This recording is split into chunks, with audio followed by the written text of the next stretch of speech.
Mais Euh, bienvenue. On lance bonjour qu'on tout lance le ça? monde. Oui, puis là, je vais juste arrêter la retranscription parce que ça me tanne. Donc, bonjour tout le monde, à ceux qui sont connectés et bien à l'heure. Donc, on va respecter les gens qui sont là à temps. Donc, on passe le prochain 30 minutes avec vous aujourd'hui pour lancer officiellement notre parcours de formation qui s'appelle Éduquer à une citoyenneté éthique à l'ère du numérique. Donc, comme je le disais tout à l'heure à mon collègue Daniel, on est vraiment, en tout cas, je ne peux pas parler pour lui, mais on est quand même fébrile. Je ne suis pas stressée, mais je suis quand même c'est ça, fébrile, excitée de vous présenter le fruit de plusieurs heures de travail, je dirais plusieurs mois. Donc, c'est un parcours, on va vous présenter un peu l'essence qui est à l'intérieur aujourd'hui. Puis, on va, évidemment, là, il y a un temps, je ne veux pas présenter l'ordre du jour maintenant. On va commencer par se présenter. La première, Oui, qui la es-tu? base. Donc, Qui qui es-tu, je Corinne? suis? Pour ceux qui ne me connaissent pas encore, vous avez peut-être lu le nom. Donc, Corinne Gilbert, je suis votre conseillère pédagogique. Ben, en fait, nous sommes, mais je suis entre autres une conseillère pédagogique Récit. Donc, pour l'intégration du numérique, là, évidemment. Puis, je laisse la parole à mon collègue. Daniel Deschaines, CP depuis 2015 au Découvreur. Dans le temps, c'était une commission scolaire, c'est rendu un centre de service. Univers social au primaire, au secondaire également depuis l'an passé. CP au secondaire en intégration des technologies, donc récit local. Et qu'est-ce que le récit, Oui. Corinne? Donc, Récit, là, évidemment, c'est les premières lettres de mots. En fait, c'est le réseau en éducation pour la collaboration, l'innovation et la technologie. En bref, on est un réseau, effectivement, pardon, de 300 conseillers pédagogiques à travers le Québec. Donc, c'est divisé. En fait, on est les services locaux qui sont situés dans les centres de services comme nous, donc comme Daniel et moi. Ensuite, on a les services régionaux, par exemple, pour la formation générale des adultes et des communautés spécifiques. Puis on a les services nationaux, d'ailleurs, avec qui nous avons collaboré. C'est un travail de collaboration, le parcours de formation qu'on vous présente aujourd'hui. Donc, on a collaboré avec le Récit national du développement de la personne et on a aussi collaboré avec celui des gestionnaires scolaires pour arriver à vous présenter. Là. Donc, c'est un travail de collaboration qui vient de notre réseau. On vient de franchir les 200 personnes. Merci de consacrer votre après-midi, votre pédagogique à la citoyenneté à l'ère du numérique. L'horaire proposé aux directions durant les tables est le suivant. Donc, on se donne 30 minutes pour présenter un peu notre démarche puis des clés pour comprendre le parcours. Le parcours est autoportant, donc il va aller à votre vitesse, mais on veut quand même vous donner ces clés-là, présenter des thèmes, puis un petit peu introduire le sujet. Et le temps d'appropriation, ben ça vous appartient. C'est individuellement, collectivement, en sous-groupe, dans les écoles, dans votre local, à la maison. Je ne sais pas comment vous êtes situé aujourd'hui, où vous êtes situé, mais peu importe, ça va se vivre comme ça. Juste dire qu'à 13h40, à 15h40, pardon, je recommence ma phrase, à 13h45, nous, on reste en ligne. Les gens qui voudront discuter ou qui auront des questions plus spécifiques, là, on pourra y répondre. Mais Corinne et moi, nous serons là, cet après-midi consacré à vous. Corinne, est-ce que tu peux nous parler de la démarche dans laquelle tout ça s'inscrit? Bien sûr, mais avant, j'aimerais préciser que Oh, on est parti rapidement, là, puis c'est sûr qu'on a comme un 30 minutes, puis on ne veut pas vous enlever de temps d'appropriation. On teste l'outil questions-réponses là, dans Teams, donc vous pouvez indiquer vos questions. On va essayer de répondre là, par après. Et si jamais là, il y a des questions qui pourraient être pertinentes là, à tous, ben, on va prendre le temps évidemment de répondre, là, mais c'est certain qu'on sera présent après. Puis je tiens à dire avant de le partir, c'est pas très éthique mon affaire, c'est que vous êtes enregistrés. Donc, ceux qui souhaitent avoir la caméra ouverte, ça nous fait plaisir de vous voir, mais si jamais vous ne voulez pas voir votre visage dans la vidéo enregistrée, ben, vous pouvez désactiver votre caméra. Donc, évidemment, le parcours de formation qu'on vous présente aujourd'hui s'inscrit là, dans une démarche. Donc, c'est certain qu'on ne peut pas changer le monde là, juste avec un parcours de formation. Nous en sommes très d'accord. Donc, aujourd'hui, là, c'est vraiment euh, une, une, une action parmi tant d'autres là, qui seront placées. Puis, cette démarche-là, en fait, que je vous présente à l'instant, ça vise vraiment à outiller puis accompagner les équipes écoles Donc, on veut d'abord, avec le parcours de formation, c'est vraiment d'une importance capitale parce qu'on veut co-construire une vision concertée de la place du numérique dans les milieux. On veut favoriser une mobilisation éthique et pédagogique du numérique dans chacun des milieux et on se base évidemment sur l'outil, sur le levier qu'on a au Québec qui est le cadre de référence de la compétence numérique. Donc, si ces mots ne vous disent rien, cadre de référence de la compétence numérique, on vous en parle justement dans le parcours de formation pour mettre ces bases-là. Puis le gros objectif derrière cette démarche-là, c'est d'amener nos élèves à faire preuve d'autonomie à l'ère du numérique. Donc, qu'est-ce que ça veut dire? Ça veut dire qu'on les amène à réfléchir pour qu'une fois placés devant leurs écrans, seuls, donc ils, évidemment, sont dans un cadre formel à l'école, mais une fois qu'ils sont sortis des murs de notre école, qu'ils prennent les meilleures décisions possibles pour eux et pour la société. Donc, dans nos accès, on a le parcours de formation qui est là, qui est sur Campus Récit. Donc, c'est sur la plateforme Moodle. On va vous en parler plus en détail tout à l'heure. Mais ça s'inscrit dans notre référentiel pour les écoles. Donc, on va vous livrer un beau coffre à outils là, pour en faire une priorité dans vos milieux parce que c'est vraiment quelque chose qui est très important. On va vous le répéter tout au long de notre présentation aujourd'hui, mais à l'intérieur de ce référentiel-là, on va vous donner des recommandations, des stratégies, des pistes pour justement, je le précise, je pense que je vais le dire plusieurs fois dans la présentation cet après-midi, mais pour en faire une priorité dans votre projet éducatif. Donc, il faut vraiment que ça fasse partie de vos orientations, de vos objectifs dans vos projets éducatifs. On s'en donne bien, on est comme dans le parfait timing pour ça. On va vous parler de chartes dans les écoles, on va vous proposer des activités pédagogiques autoportantes, puis on va venir parler aussi de la coéducation parce que on n'est jamais assez d'intervenants autour des élèves pour développer la citoyenneté à l'ère du numérique. Puis, plus concrètement, ce qu'on voit dans l'année 2023-2024, c'est qu'on veut aller vous accompagner, Daniel et moi, dans vos milieux pour développer votre plan d'action numérique des écoles parce qu'on ne peut pas donner un modèle qui va répondre à chacun des milieux. Là, je pense que rendu là, une fois que vous aurez eu la base, la vision concertée, bien évidemment, ça va s'appliquer à chacun de vos milieux. Donc, nous, on va s'inviter dans vos écoles pour travailler autant avec les gestionnaires, les enseignants, les élèves, les leaders pédagogues numériques, donc les répondants TIC dans les milieux, les élèves, le comité TIC. Puis on aimerait évidemment travailler, continuer à développer tout ça en implantant une COP, la citoyenneté à l'ère du numérique. Puis, ce n'est pas une démarche qui s'arrête à l'année 2023-2024. Donc, ça va être en continuel développement.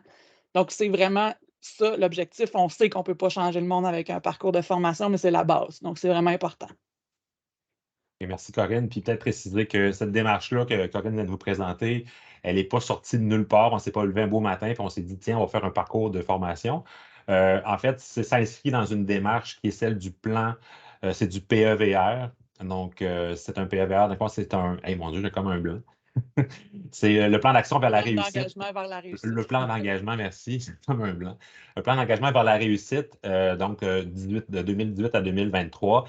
Et il y a plusieurs orientations dans un plan d'engagement vers la réussite. Et l'orientation 2, en fait, c'est la bienveillance envers les élèves. C'est dans ce contexte-là que s'inscrit ce parcours de formation-là. Si on regarde le libellé, on dit objectif, mettre à la disposition des établissements un programme de citoyenneté numérique qui développe des relations personnelles et sociales bienveillantes, enrichissantes et responsables. Donc ça, c'est le cadre, c'est la démarche du centre de service. Et Corinne et moi, dans le fond, on a été mandatés de travailler dans cette thématique-là. Et ce que vous voyez aujourd'hui, ce que vous pourrez explorer, ça s'inscrit dans ce contexte-là. C'est la démarche qu'elle a précisée en plusieurs points. Et justement, Corinne, est-ce que tu pourrais nous parler, on revient un petit peu en arrière, c'est quoi les origines de ce parcours-là au niveau peut-être plus du ministère? Oui, mais comme tu le dis, là, on ne s'est pas levé avec cet objectif-là, puis on ne s'appuie pas non plus sur rien. Donc, nos appuis, nos grands appuis, évidemment, c'est sur le plan d'action numérique qui a été publié en 2018. Donc, 2018-2023, là, ça s'inscrit dans les mêmes dates que le PEVR.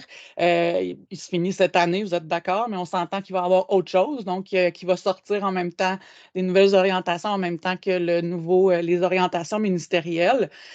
Donc, le plan d'action numérique, là, c'est vraiment une invitation à tout le réseau éducatif. Donc, là, quand on parle du réseau éducatif, là, c'est autant On parle de tout le monde, donc ça concerne tout le monde, le réseau éducatif, autant les gestionnaires, tous ceux qui travaillent dans les milieux scolaires, les enseignants, que ce soit du préscolaire jusqu'à la AFP, ça concerne tout le monde. Puis ils nous invitent, en fait, c'est une invitation à remplir notre rôle, d'accompagner les gens. Puis on met en lumière vraiment la responsabilité de l'école face au numérique. Puis ça positionne la manière, pardon, dont elle doit jouer ce rôle-là. Donc, quand on parle des apprenants là, dans le plan d'action numérique, c'est un plan d'action qui s'adresse, donc les apprenants, c'est tout le monde, donc autant les adultes que les élèves. Puis, ce plan d'action-là vise à outiller autant sur les possibilités qu'offre le numérique, donc tout ce qui s'offre à nous, mais on aussi vise à nous outiller pour faire face aux enjeux du numérique, là. Donc, c'est vraiment autant toutes les possibilités que pour pouvoir nous outiller pour qu'est-ce qu'on fait face à tous ces enjeux du numérique-là. À toi, Et, Daniel. en fait, comme Corinne l'a répété puis l'a dit quelques fois déjà, c'est l'affaire de tous. En fait, la citoyenneté à l'ère du numérique, ça va du préscolaire jusqu'à la FP, à la FGA. Ça concerne autant les enseignants, les gestionnaires, le personnel que les parents et les élèves. En fait, tu t'as parlé de coéducation tout à l'heure dans le planning, donc ça fait référence à ça. C'est donc une responsabilité qui est partagée, ça se vit, ça se voit autant dans une classe que dans un projet éducatif. Le numérique, là, ça c'est clair, ça a transformé nos vies depuis 2020, surtout avec le 1 pour 1, entre autres, au secondaire. Donc, c'est l'affaire de tous. Puis vous allez voir cette image-là dans le parcours. Et justement, parlant de parcours, on va voir à la diapo suivante cette pastille-là, qui est d'ailleurs dans notre petit visuel notre arrière-plan. Donc, c'est la compétence numérique. Il en sera abondamment question dans le module 1 du parcours de formation. Si on regarde bien, tout autour, vous avez des dimensions. Et là, vous avez au centre, au cœur de cette compétence numérique-là, vous avez le citoyen éthique. Donc, la réflexion est au cœur du développement de la compétence numérique. On dit souvent la technique sans éthique. C'est la ruine de l'âme, mais enfin, c'est important de réfléchir avant d'agir et surtout à l'ère du numérique. On va y revenir tout à l'heure. Et le Québec, il fait figure en fait de pionnier. C'est l'un des seuls à avoir inclus la dimension éthique dans la compétence numérique. Donc, si on compare plusieurs pays là, sur cet enjeu-là. Et quand on parle, j'ai un petit peu brièvement là, mentionné, mais on parle d'ère du numérique. Si on décortique un petit peu là, le titre du parcours, on dit agir en citoyen éthique à l'ère du numérique. Qu'est-ce qu'on veut dire par ère du numérique? C'est une expression qu'on a utilisée abondamment. En fait, c'est des enjeux de société qui sont récents ou moins récents et qui ont été amplifiés par le numérique. On n'a qu'à penser aux anciens. Il y a certains des enjeux qu'on voit à l'écran qui ont été amplifiés, qui ont été exacerbés durant la pandémie. Je pense entre autres à tout l'aspect des médias sociaux, des comportements, la désinformation. En ce moment, on parle beaucoup d'intelligence artificielle. Peut-être que vous étiez là au webinaire qu'on a animé avec d'autres CP, Simon Duguay, sur l'intelligence artificielle. On a parlé l'an passé, il y a eu un questionnaire qui a été envoyé dans les écoles. On nous a parlé beaucoup de temps d'écran, de la place que ça occupe dans la vie des élèves, au primaire, au secondaire, les jeux vidéo, bref, le droit à l'image. Ce sont des thématiques qui touchent un peu tout le monde. Et justement, en fait, Corinne, c'est quoi nos pistes d'action quand on veut agir à l'ère du numérique? Oui, bien, en fait, il y a notre collègue, là, Benoît Petit, qui est aussi au récit, qui a été mandaté, en fait, en 2018 par le ministère de l'Éducation là, pour faire un rapport de ce qui se faisait à l'international, là. Donc, tu l'as mentionné, Daniel, tout à l'heure, là. Donc, notre, notre point central, là, c'est vraiment le citoyen éthique. Puis, on peut y lire dans ce rapport-là, là, donc, lorsqu'il est question de baliser les comportements humains, ce sont davantage des capacités à réfléchir, à prendre une distance face à ces problématiques-là qui sont utiles. Puis à travers tous les référentiels là, qui ont été analysés dans ce rapport-là, c'est pas souvent, en fait, que l'on retrouve là, le citoyen, donc le développement dans la compétence numérique qui a été annulée, analysée. C'est pas souvent qu'on retrouve la citoyenneté éthique, la réflexion éthique, puis le développement du citoyen, en fait. Donc, nos élèves sont déjà des citoyens. Donc, on veut développer leur pouvoir d'agir puis de réfléchir. Donc, c'est de prendre une distance par rapport à ça. Donc, évidemment, là, par rapport à tous ces enjeux-là que Daniel a mentionnés tout à l'heure, on n'a pas le contrôle. On ne peut pas avoir le contrôle sur la vitesse du développement du numérique. Donc, on n'a aucun contrôle là-dessus. On ne peut pas dire, wow, stop, l'intelligence artificielle, ça va trop vite. On ne peut pas. Donc, le seul pouvoir d'action qu'on a, c'est de contrôler la réaction par le biais d'un temps d'arrêt. Donc, c'est prendre le temps de s'accorder du temps, prendre le temps de réfléchir, en fait. Donc, en fait, de réfléchir, le temps d'arrêt. Puis l'école, en fait, là, quand ça coupe les élèves.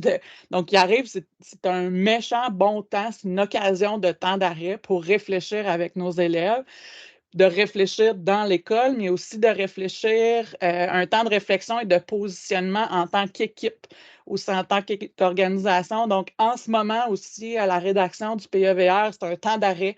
La rédaction des projets éducatifs dans nos écoles nous offre vraiment une belle opportunité de se positionner ensemble et de réfléchir à la manière dont on veut accompagner nos élèves, nos jeunes, dans le développement de cette citoyenneté à l'ère du numérique. Donc, le temps d'arrêt, il y en a plein en ce moment. Donc, vous en prenez un cet après-midi. Vous allez en prendre un pendant que vous allez faire le parcours, mais ça peut être appliqué aussi, ce temps d'arrêt-là, en classe. Donc, vous pouvez, c'est là qu'on a le pouvoir d'action par rapport à ce qui se passe avec les enjeux du numérique. Donc, quand on parle de temps d'arrêt, là, c'est un processus. Donc, vous voyez, là, ça se rejoint tous dans un diagramme de Venn, mais c'est d'abord, c'est pour développer notre autonomie. Donc, autant pour les élèves que pour, donc, d'être plus autonome, d'avoir un pouvoir d'action par rapport aux enjeux. Donc, Pas pour les élèves ou les parents ou n'importe qui, en oui, c'est fait, ça, là. exactement. Ça s'applique pour tout le monde, même pour nous. Très Donc, là, inclusif. vous avez ici là, être conscient, donc réfléchir, reconnaître les enjeux. Puis, quand on parle de pouvoir d'action, il faut agir aussi. C'est beau réfléchir puis être conscient. Mais après ça, qu'est-ce que je décide de faire par rapport à ce ce que j'ai réfléchi par rapport à cette situation-là. Donc, prenons par exemple un cas d'intimidation en ligne. Donc, une élève, là, peu importe qu'elle soit en 6e année ou 5e année, par exemple, une élève qui vit de l'intimidation en ligne là, dans les plateformes de jeux. Donc, une amie de longue date, tout à coup, se met à avoir des propos très insultants dans un langage qui est déplacée, donc elle peut passer à travers là, ces étapes-là, donc elle est consciente. Donc, est-ce que moi, je suis à l'aise? Est-ce que je suis à l'aise avec le langage qu'elle utilise avec moi? Est-ce que je suis consciente? Donc, je prends le pouls et moi, je me sens pas bien, donc je réfléchis à qu'est-ce que je peux faire par rapport à ça.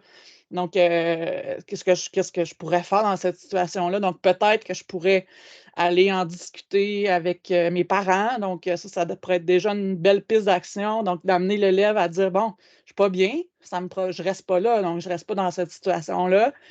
Je peux consulter mes parents, je pourrais mettre fin à cette relation-là, je pourrais la bloquer dans la plateforme de jeu. Donc là, elle agit. Donc, cette personne-là pourrait décider d'aller parler à ses parents, puis donc, ses parents pourraient aussi trouver des pistes avec elle, mais elle pourrait décider de mettre fin à cette relation d'amitié-là parce qu'elle est devenue malsaine. Donc, ça nous amène à parler de, quand on est en ligne, est-ce que cette personne-là aurait dit vraiment l'amie, est-ce qu'elle aurait tenu ces propos-là insultants envers son ami si elle avait été en présence, là? Hein, Daniel, penses-tu? Effectivement. Puis ça nous amène à l'usage à nos représentations, à la perception qu'on a du numérique. Et là, c'est indiqué là, sur l'usage du mot virtuel. On va vous présenter une vidéo en fait qui est tirée de Fadio. C'est un congrès sur la formation en ligne l'an passé. Elle s'appelle, j'ai des blancs aujourd'hui. C'est Claire Bonenfant. Autre Non, bon c'est enfant. ouais, Maude Bonenfant, Claire Bonenfant, c'est de la bibliothèque à l'Université Laval. Maude Bonenfant, c'est une chercheuse en sémiotique. Puis dans le fond, elle nous dit que vous allez voir, l'usage du mot virtuel entraîne des conséquences sur notre perception puis sur nos actions qu'on pourrait poser en ligne. J'en dirai pas plus, on va l'écouter, mais je pense que ça peut aider quand même à comprendre tout ce qui peut se produire en lien avec les phénomènes de tout à l'heure à l'ère du numérique. Parce que ça, c'est les anciennes catégories pour penser le rapport à ces univers-là ou aux technologies en général. C'est comme si on a divisé le réel et le virtuel. Et moi, ça fait longtemps que je l'ai dit, le mot virtuel est un très mauvais choix de mot Parce que dans le virtuel, c'est sous-entendu que c'est pas réel. Si c'est pas réel, c'est moins vrai. Et ce qui est moins vrai a moins de valeur. Et on a fait cette erreur-là de les qualifier de monde virtuel en sous-estimant les effets positifs et négatifs, ce qui fait que quand des enfants se faisaient harceler en ligne, on disait, ben ouais, c'est juste en ligne, c'est pas vrai, c'est virtuel. Mais on sait, des enfants se sont suicidés parce que ça fait aussi mal en ligne qu'en face à face. Et après ça, on a été obligé de se réajuster et de commencer à considérer que non, c'est pas virtuel et réel et c'est pas des catégories avec lesquelles les enfants vont comprendre, mais même les joueurs. Bon, ils vont pas faire, je suis devant mon écran, ça c'est virtuel, ça c'est réel, ça c'est virtuel, ça c'est réel. Ils sont pas dans ces paradigmes-là du tout. C'est un autre rapport. Je dois confesser que j'ai fait de la réalité, j'ai déjà fait de la réalité virtuelle. Hein. Vous voyez que c'est des termes qui sont, des expressions qui sont consacrées pour certaines catégories, entre autres dans le jeu vidéo. Là.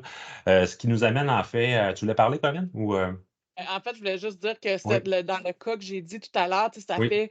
ça y fait mal. Là, je veux dire, cet élève-là, que ce soit dans son univers de jeu qui est en ligne, c'est aussi blessant, ça l'amène autant un malaise que ce soit en ligne, que ce soit dans le monde réel. Donc, Puis ça, en fait, ça nous amène à la diapo suivante.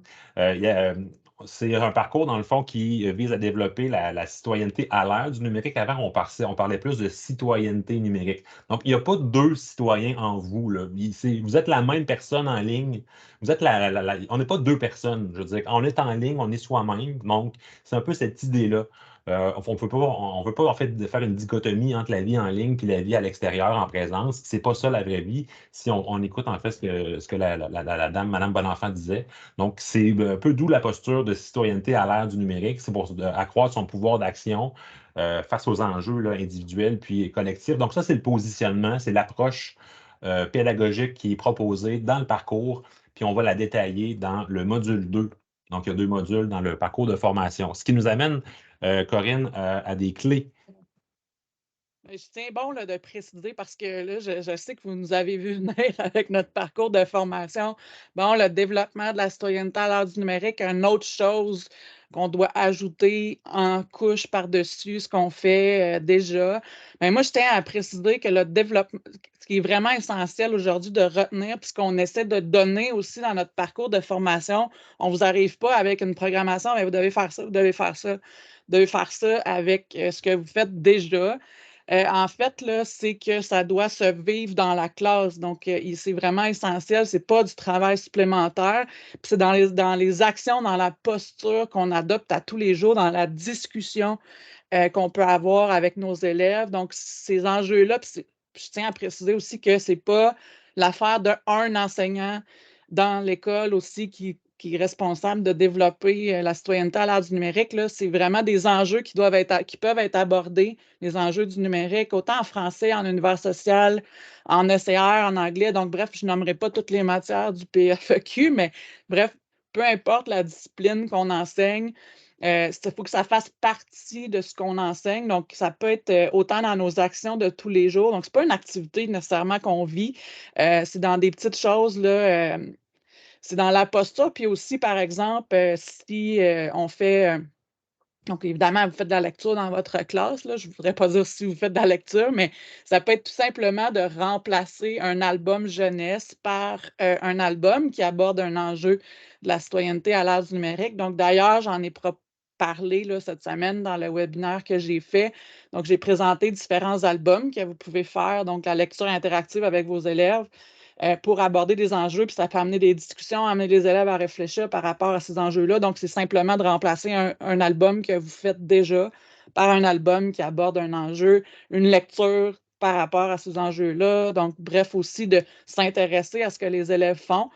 Puis, dans la posture en général, c'est d'accepter de ne pas détenir toutes les réponses. Donc, on n'est pas des spécialistes. On peut chercher avec les élèves. On ne détient pas toutes les réponses. Donc, on modélise comment on peut aller chercher nos réponses aussi.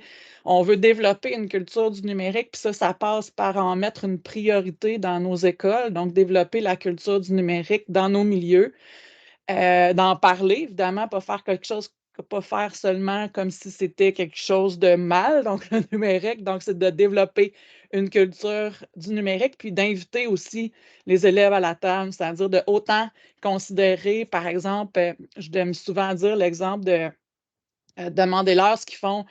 Là, je sais qu'on parle au primaire, mais par exemple, l'usage qu'ils font de TikTok, eux, de leur côté, s'intéresser à comment ils l'utilisent, probablement qu'ils n'en font pas le même usage que nous. Donc, souvent, je parlais de Snapchat, mais je ne sais même plus si c'est actuel, mais probablement que les élèves ne font pas le même usage que vous. Dans des comités de TIC, intéressez-vous à ce que les élèves ont à dire aussi régulièrement.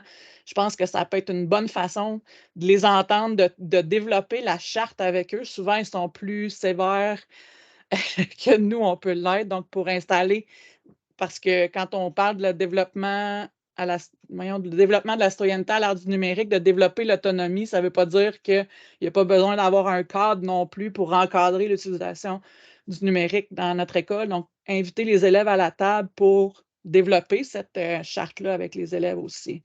Ce qui m'amène, là, j'avais fait le lien pour la prochaine diapo, puis je me suis perdue dans mes affaires, mais c'est ça, pas s'intéresser seulement aux usages négatifs du numérique. Exactement. Puis justement, c'est une belle passe que tu me fais là. Dans le fond, Normand Landry, c'est une vidéo qu'on aime beaucoup. Elle n'est pas dans le parcours.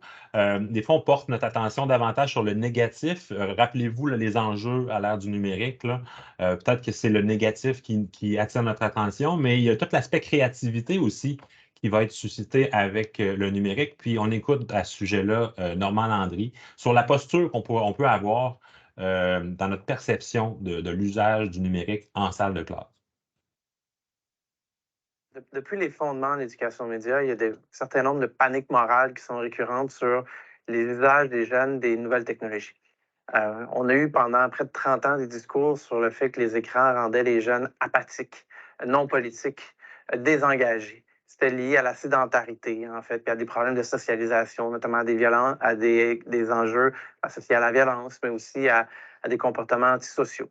On a eu ensuite des paniques morales sur l'hypersexualisation des jeunes filles, sur la cyberintimidation, sur le lien causal entre la consommation de jeux vidéo et des actes violents qui peuvent être commis dans les espaces physiques. On s'intéresse très, très peu dans ces discours-là sur ce que les jeunes font de beau, de créatif, de novateur avec cette technologie-là. Et c'est une dimension pourtant fondamentale de leur vie et que nous pouvons en fait contribuer à bonifier, à grandir, pour peu qu'on leur donne les outils tôt dans leur vie pour en faire des outils non pas de réception passive, mais des outils de création, de partage et de communication. Ils sont d'ores et déjà designés, ces outils-là, pour nous permettre de le faire. Donc, on a devant nous des opportunités qui sont absolument fabuleuses pour permettre, plus que jamais dans l'histoire, à nos jeunes de faire du beau, faire du contenu, créer, être innovateurs, pouvoir collaborer également. Donc, le numérique est vraiment un outil qui nous permet d'ouvrir des potentialités pour le pire et pour le meilleur.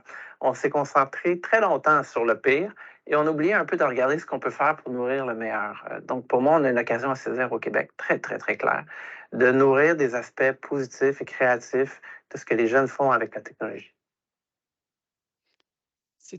Ce serait l'excellent mot de la fin. On n'est pas à la fin encore de notre présentation, mais ça résume vraiment l'essence de notre parcours de formation. Puis là, Depuis les fondements, à nouveau. On va le réécouter. Ouais, c'est tellement bon qu'on le réécoute une deuxième fois. Je fais du pouce, là, j'ai des questions dans le clavardage. Des gens qui me demandent si vous avez accès aux références pour les albums jeunesse. Tout à fait. C'est un webinaire que j'ai animé cette semaine, donc mardi. Le webinaire est déjà en ligne, mais je vous le partagerai là, dans la présentation qu'il y a là, dans le chat également, dès que j'ai 2 secondes à moi. Mais je termine en vous disant que la citoyenneté à l'ère du numérique, là, je vous parlais tantôt que ce n'était pas nécessairement un surplus. Donc, l'équipe du récit, du développement de la personne là, qui accompagne le réseau scolaire, qui ont des ressources fabuleuses, dont des lectures d'albums là, qui sont présentes sur ce site-là. Donc, si vous ne connaissez pas encore sitenum.ca, on en parle dans notre parcours, c'est sûr. On va en parler dans notre référentiel, c'est assuré. Donc, c'est une banque d'activités qu'on peut venir filtrer par thématique.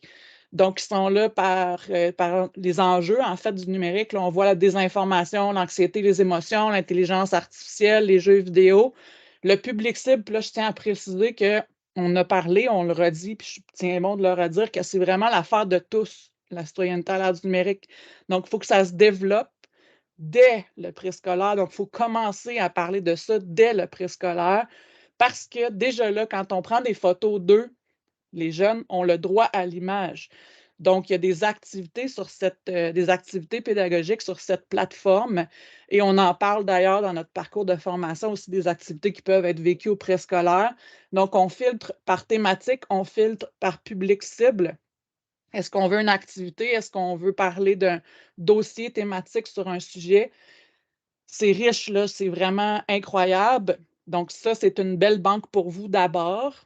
Mais ce que j'aimerais vous dire comme mot de la fin de notre présentation, là, c'est vraiment que les activités les plus riches puis les plus pertinentes pour les élèves, là, en lien avec le développement de la citoyenneté à l'ère du numérique, ça va toujours être celle que l'enseignant met, qui contextualise à l'intérieur de sa planification.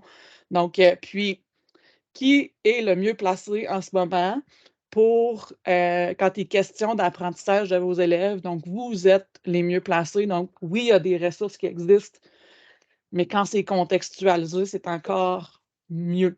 Donc, Je viens de placer, Corinne, je t'interromps 30 secondes, je viens de placer le lien pour le webinaire sur la littérature jeunesse. Je pense que ça a éveillé un intérêt pour ça cet après-midi. Donc, c'est en ligne, c'est sur YouTube présentement. Merci beaucoup. Et il y en a d'autres qui vont être développés. Il y en a quelques-unes qui sont présentées là-dedans, puis je parle qu'il y en aura d'autres. Puis si jamais vous voulez explorer des albums, on en a, j'en ai en banque, je peux vous en partager aussi, sans problème.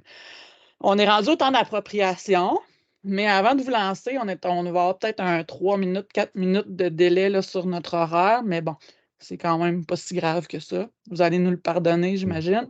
Donc, on est rendu au temps d'appropriation. Donc, vous avez probablement vu dans les communications qu'on vous a envoyées que la première étape, on vous le demandait de le faire avant la rencontre d'aujourd'hui, de vous créer un compte sur Campus Récit, là où est hébergé notre parcours de formation. Parce que pour l'avoir vécu dans une présentation pilote avec les enseignants, d'avoir fait ça au préalable, là, ça va vous faciliter la vie.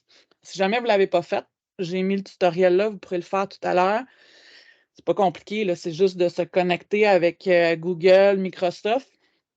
C'est juste que ça peut mélanger les gens parce qu'une fois que vous avez créé votre compte, après, il faut accéder au parcours.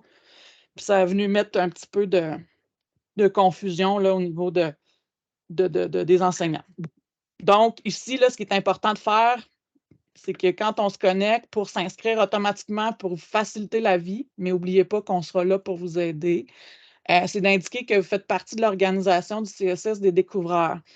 Donc, tous les apprenants du CSS des découvreurs sont automatiquement inscrits à notre parcours de formation. Donc, de là, pourquoi ça facilite le travail.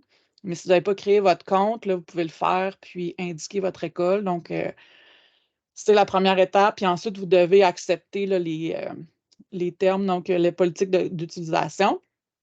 Et la deuxième étape, c'est d'accéder à notre parcours de formation. Donc, en cliquant sur cette image-là, faites-le pas tout de suite, vous pouvez m'écouter avant pour ne pas être trop perdu. Donc, en cliquant sur cette image-là, si vous avez déjà créé votre compte puis que vous avez indiqué que vous êtes au CSS des découvreurs, vous allez vous connecter puis vous allez arriver sur la page d'accueil.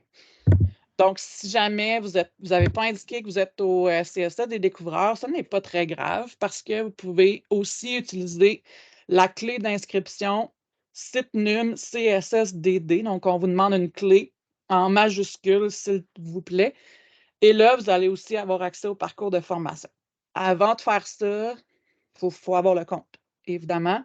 Donc, puis, j'ai rien d'autre à dire par rapport à ça. On va vous remettre cette diapositive-là plus tard, tout à l'heure. Mais je voulais vous faire un petit aperçu de comment on navigue à l'intérieur, puis aussi un aperçu de c'est quoi le temps que ça nous prend pour passer à travers ça.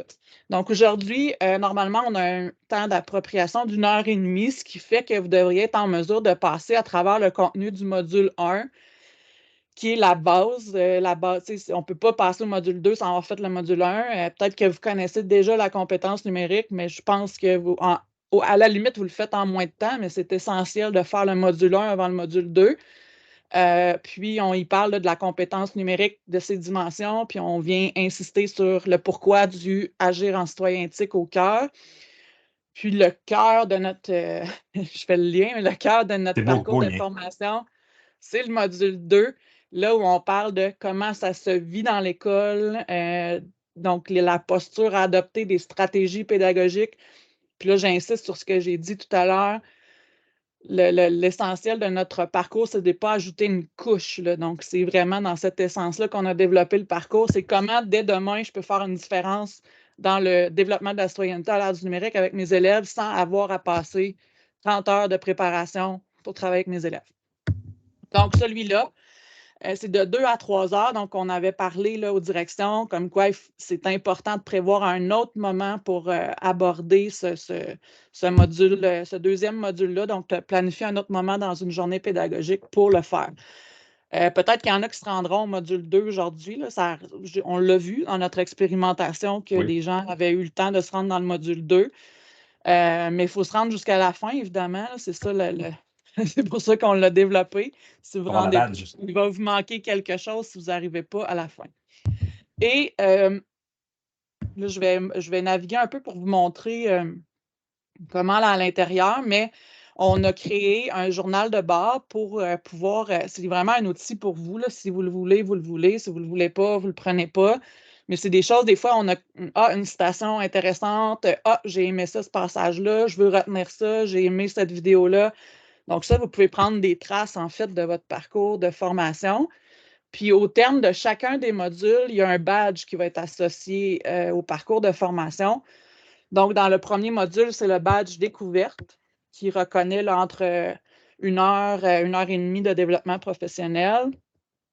Ça, c'est pas connecté avec GIF, c'est juste pour une reconnaissance. Puis c'est une activité synthèse surtout là, qui vient englober là, tout le contenu du module 1. Puis le badge appropriation du module 2, qui là, évidemment, le niveau de complexité du badge est plus avancé. Donc, on fait mettre en pratique ce qui a été vu dans le module 2. Donc, c'est le temps pour moi de sortir de là et de me rendre dans le parcours de formation pour vous montrer comment y naviguer. Je vais cliquer sur l'image. Je vais agrandir le tout. Peut-être te mettre en étudiant. Oui, c'est vrai. Donc là, je me retrouve sur Campus Récit. Si d'ailleurs, vous ne connaissez pas Campus Récit, il y a plusieurs formations qui sont là sur beaucoup de thèmes, dont le nôtre, mais il y en a plusieurs autres aussi. Donc, on est sur le parcours. On a le mot de bienvenue qui retrouve vraiment les objectifs de notre parcours. Vous pouvez télécharger votre journal de bord ici. Donc là, ne faites pas de saut parce que ça se peut que vous ayez plusieurs onglets d'ouvert au terme de tout ça, puis il faut juste toujours revenir au cours. Donc, si vous cliquez, par exemple, sur le journal de bord, ça vous demande de créer une copie et là, évidemment, on n'a pas accès à tout ça, là. Donc, vous pouvez écrire ce que vous voulez dans ce journal-là. C'est votre copie. Donc, c'est vraiment indiqué copie, là. Après ça, si jamais ce n'est pas suffisamment clair ce que je vous présente en ce moment, comment naviguer dans le parcours, bien, on a une section comment naviguer dans le parcours qui vous présente, là, qui vous remet comment se promener dans le parcours. Mais si c'est clair, bien, vous allez tout de suite dans commencer. Donc, ce n'est pas compliqué. Il y a 2 modules. On commence par le module 1. Et là, on arrive dans un univers, donc on voit l'introduction, donc ça se défile comme ça. Donc l'introduction ici, quand on met une vidéo, évidemment, c'est ce qu'on juge pertinent que vous l'écoutiez. Vous décidez ce que vous faites avec, mais bon, si on la met, c'est qu'on juge que c'est important. Et là, il y a 2 façons de naviguer dans le module. Vous avez une table des matières à droite qui indique 1.1, 1.2, 1.3, 1.4. Donc, ça, c'est les différentes sections du chapitre, du module. Et vous avez le badge découverte qui est ici. Donc, soit pour naviguer, vous cliquez sur 1.1 ici. Donc, ça, on passe à la section 1.1. Puis, donc, là, il y a une vidéo. Mais si on va dans le numérique ici, bien, on a toujours un message d'introduction, puis après ça, on y va, c'est numéroté. Donc, étape 1, bien, c'est prendre connaissance de ce qui est là. Donc, soyez curieux un peu. On n'a pas nécessairement de consigne qui est là, mais Vous voyez qu'il y a des pastilles, donc peut-être prendre connaissance des pastilles. Et donc, dans 2, il y a une vidéo à écouter. Ensuite, il y a tester vos connaissances. Puis il y a 3, donc prendre connaissance des documents qui sont là. Quand on veut passer à la prochaine section, on peut revenir en arrière, cliquer ici. Donc, ici, c'est la compétence numérique. Et là, normalement, si vous voulez avoir un suivi de progression pour savoir où vous êtes rendu, vous pouvez cliquer sur « Marquer comme terminé ». OK? Donc là, vous naviguez dans le chapitre, dans le module 1. Et là, quand vous avez fini, ben c'est toujours, il y a toujours un chemin, comme on appelle, là, de où on est. Donc là, on est dans le cours Sitnum CSSDD dans le module 1. Si je reviens dans Sitnum CSSDD, je vais revoir ma page d'accueil avec le module 2 qui est là. Donc, c'est fait de la même façon pour le module 2. Et donc, ce qui me reste à dire, c'est que dans des sections à l'occasion, il y a des pour aller plus loin. Donc, ça veut dire que c'est facultatif. Donc, on sait très bien que dans les murs du CSS, là, il y a le Spotify, on a mis des balados, des extraits de balados qui sont intégrés. C'est une balado qu'on jugeait vraiment très pertinente au parcours. On travaille actuellement à le faire débarrer dans les murs, mais c'est facultatif au parcours. Mais si vous voulez l'écouter chez vous, c'est vraiment pertinent. Puis, il y a des sections de ce balado-là qu'on jugeait vraiment important. Alors, je vais vous montrer, là. On a téléchargé pas physiquement, mais bon, localement sur Campus Récit, ce qui fait que cet extrait-là, c'est un extrait de ça, mais vous allez être en mesure de l'écouter dans votre école. Ou si vous êtes à la maison, ben, ça ne vous concerne même pas parce que vous pourrez l'écouter sans problème. Alors, donc, je reviens toujours au module ci. Et puis, ce qui me reste à dire, c'est que je vais replacer la diapositive pour avoir accès au lien. Donc, on a mis un lien raccourci. Puis, on est vraiment ouvert on vous tend la main aujourd'hui, donc si vous voulez jaser avec nous, si vous voulez nous faire part de vos commentaires plus tard, si vous avez des problèmes à naviguer à l'intérieur, si vous voulez nous inviter pour en discuter dans vos milieux, donc on tend la main, ce n'est qu'un début.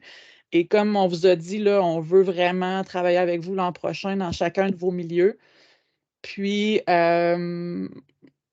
j'avais une autre idée, mais je suis en train de l'oublier. Moi, je tiens à remercier tout le monde d'avoir été là, tous les participantes et participants. Il y a des membres de direction, il y a nos patrons, je pense, qui sont là. Merci d'avoir été là. Puis merci de parler de la citoyenneté à l'ère du numérique, puis de la faire vivre dans vos écoles, dans vos classes, dans vos milieux. Je pense que c'est important qu'on en parle. Puis on a pris ce moment-là, c'est symbolique, je pense, aujourd'hui. C'est ça aussi le lancement. On parle de ce sujet-là, on n'en parlait pas tant il y a peut-être 2 ans, mais là, on en parle énormément. Puis aujourd'hui, c'est un point, c'est un peu l'apogée, j'allais dire le zénith, là, mais un peu ça. Ouais, voilà. Ce que je voulais dire, en fait, tantôt, c'est que n'hésitez pas, là, si vous voulez, si vous êtes à la maison, que vous voulez partager des réflexions, à discuter de ça en équipe dans votre école ou avec des collègues. Si vous êtes dans votre école puis vous êtes dans une classe, ben n'hésitez pas à discuter de ce que vous vivez dans dans chacun des modules. Puis, comme je disais, là, si vous n'étiez pas là pour le lancement, vous le réécoutez en différé, là, ben, ce qu'il ne faut pas oublier, c'est que c'est l'affaire de tous. Donc, ça nous concerne, nous, comme conseillers pédagogiques, autant les gestionnaires au centre de service que les gestionnaires dans les écoles, les membres du service de garde. N'hésitez pas à faire écouter cette vidéo-là, aussi à faire le parcours aux gens des services de garde. Donc, il faut que ça se vive dans l'école. Donc, ça concerne vraiment tout le monde. Puis le parcours ne s'adresse pas juste aux enseignants. C'est ça que je voulais dire. Donc, je vous souhaite un bon temps d'appropriation, puis merci vraiment d'avoir été là avec nous. Donc, j'arrête l'enregistrement. Ceux qui auront des questions à partir de ce moment-ci, là, ce ne sera pas enregistré. Merci beaucoup, Corinne Gilbert. Merci.